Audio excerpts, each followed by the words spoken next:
Waktu kesurupan, Bibi ngomong gini, "Kami minta makan!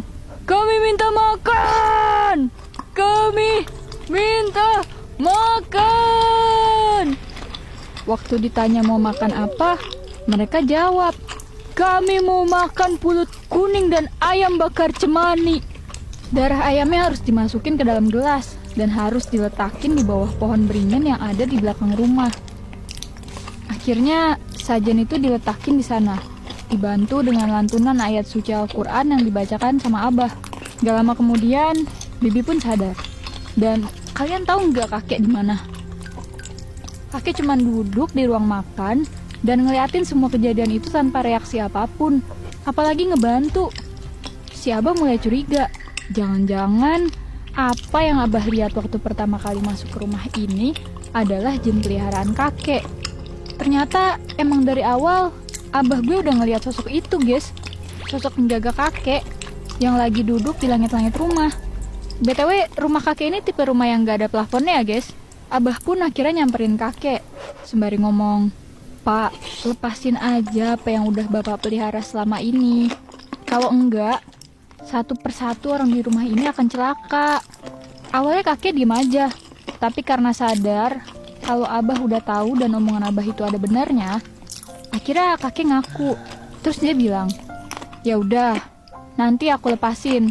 Lagi pula ini juga bukan keinginanku, tapi ini adalah saka turun-temurun dari nenek moyang." Setelah itu, Abah mutusin buat wudhu dan sholat isya. Setelah sholat, Abah zikir dulu. Dan saat itu, Abah dengar bisikan yang berkata, "Carilah akar melilit yang menumpang pada batang pohon." Karena selain bacaan Al-Quran, akar itu juga bisa sebagai penangkal makhluk jahat supaya nggak masuk ke dalam rumah. Pagi datang dan Abah memutuskan untuk mencari akar itu sendiri. Abah masuk ke dalam hutan. Dia cukup lama di sana buat cari akar itu.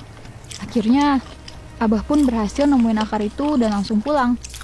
Habis itu, akarnya pun digantung di langit-langit rumah, tepat di mana makhluk itu berada.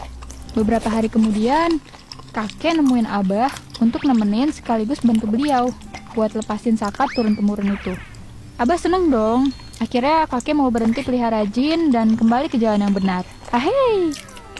Kakek buang pegangannya itu jauh di pemakaman yang ada di dalam hutan, dengan cara menggali lubang dan masukin kain putih yang berbentuk pocong, sembari bilang, "Pergilah kau, jangan lagi kembali padaku. Aku melepaskanmu sekarang." Lalu kakek minta Abah untuk mendoakannya. Gak lama setelah kejadian itu, kakek mutusin buat pindah, ngikutin saran dari Abah dan emak buat tinggal di kampung di mana tempat kita tinggal. Dengan perahu, kita berdayung selama 2 hari 1 malam dengan bergantian sama paman-paman gue yang lain. Sejak saat itu, kejadian mulai membaik. Kakek udah kembali kerja di gudang kelapa dan jadi nelayan. Begitupun anak-anaknya.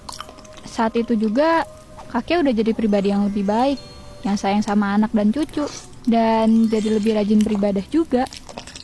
Sayangnya, 5 tahun yang lalu, kakek menghembuskan nafas terakhirnya. Tapi kita semua cukup lega, karena beliau meninggal dalam keadaan bersih, alias peliharaan jinnya udah dilepasin.